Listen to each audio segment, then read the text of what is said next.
April Dearless once said, "Life is the best gift a person can receive. If you want to show your gratitude, the best thing you can give in return is love." This episode is called Love. When I was a child, my mom always told me, "Angel, when you were born, all the angels came from heaven.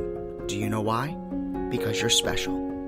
On June 16, 2018, I launched my show, Have Faith, Let It Begin. I always wanted to change the world, share my personal testimony, share real-life stories and motivational topics to set out to go out and change the world.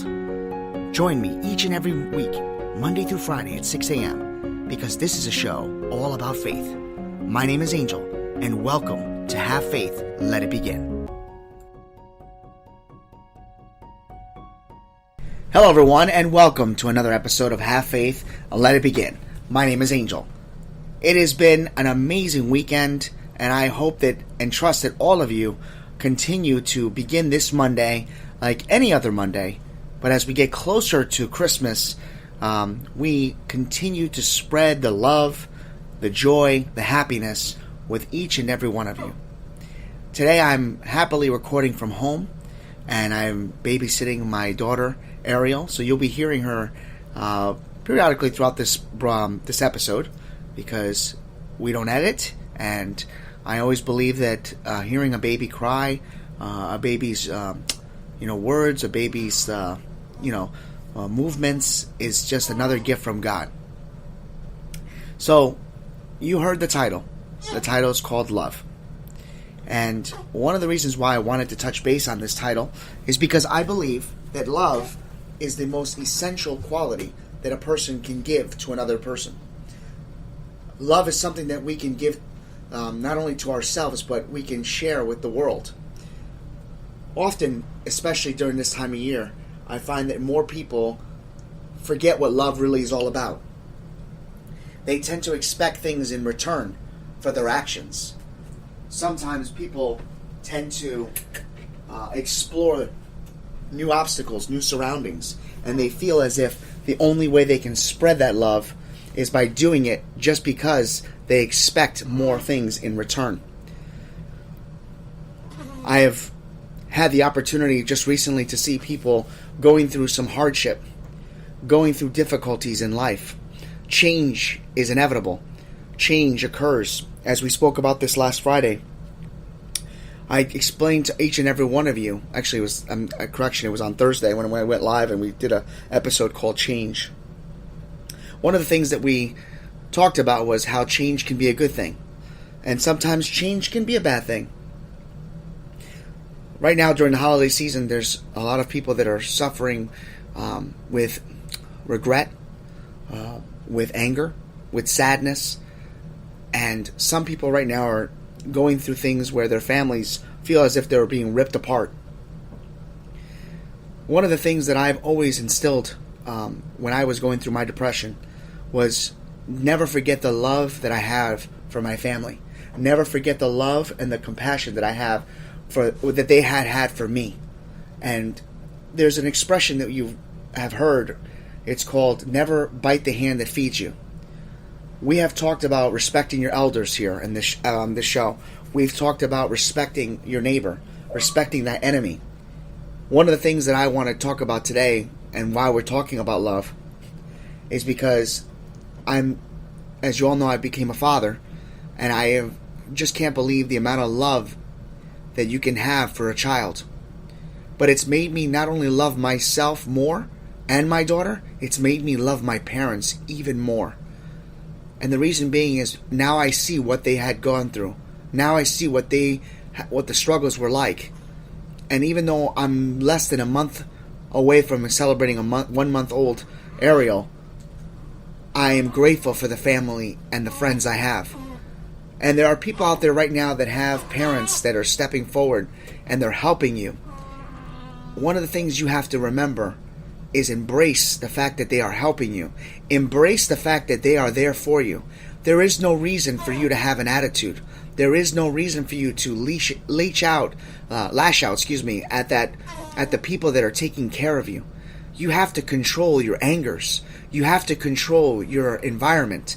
You have to be a thermostat, not a thermometer. control that environment. The hardest thing in life that you will do when you're suffering or going through a storm is allowing the negativity to grab hold of you, allowing the negativity to change who you are and who you can become because of the negativity. I plead with those that have written to me and tell me that they're struggling with their faith, they're struggling with their anger, they can't believe why things are happening to them during this time of year. God doesn't make mistakes. God has done things in His image. He's created us in His image. He is providing us with the path. It is up to us to determine which path we're going to take. He already knows which path we're taking because it's already been written. But the hardest part is watching people allow themselves to be disrespectful and rude to others, especially during this time of year. Why is it that we feel that we need to encourage bad behavior and rent bad behaviors? And that's what we do. We rent them. We don't really have them in our hearts and in our minds forever. We're renting bad behaviors. Let's put the rental back in its place. Let's not purchase temporary anger. Let's purchase permanent happiness. Let us purchase permanent forgiveness. Let us purchase gratitude. Let us earn the respect that we should have and use those respect. Use that gratitude. Use that ability that God has given us to love people and to love your parents, to love those that have raised you, to love those that are around you and they're trying to make you a better person. And for those that are pushing you away, but for those of you that feel like your family has turned their back on you, pray for them. Pray that everything works itself out. But by all means, do not disrespect those that are only being there for you. Do not sit there and put yourself in a position to alienate all those that are on your side, that are putting you in a place where you don't have to feel that you have to go somewhere else. I pray for so many of you today, and I encourage you to love thy neighbor. Love thy enemy. Love each person as you love yourself. Tomorrow's episode will be about us as an individual. And I hope that each and every one of you will tune in as we continue this battle, this struggle of negativity and nastiness that's spreading on this December month. It's time now to step up. It's time now to be a better person. It's time now to be the person that God has made you in His image. And that image is to be respectful, to be patient, to be kind, to love each person, especially yourself. For have faith, let it begin. My name is Angel. Have faith, let it begin. Thank you for listening to another episode of Have Faith, Let It Begin. As the holiday season fast approaches, you're going to hear episodes, me recording live as my daughter in the background, Ariel, will probably cry. You'll hear background noises like phone calls, and right on the cue, she's starting to cry. Don't worry, everybody. We're going to continue on like never before. And with Ariel in the background, knowing that in the future you're going to hear yourself crying like this, Mama, yeah, say hi to everybody out there. We just want to encourage each and every one of you to join us every single weekday, Monday through Friday at 6 a.m. Join me, Ariel, my family, and everyone as we continue our journey. For Have Faith, Let It Begin, my name is Angel. Say goodbye, Ariel. Say bye. And bye.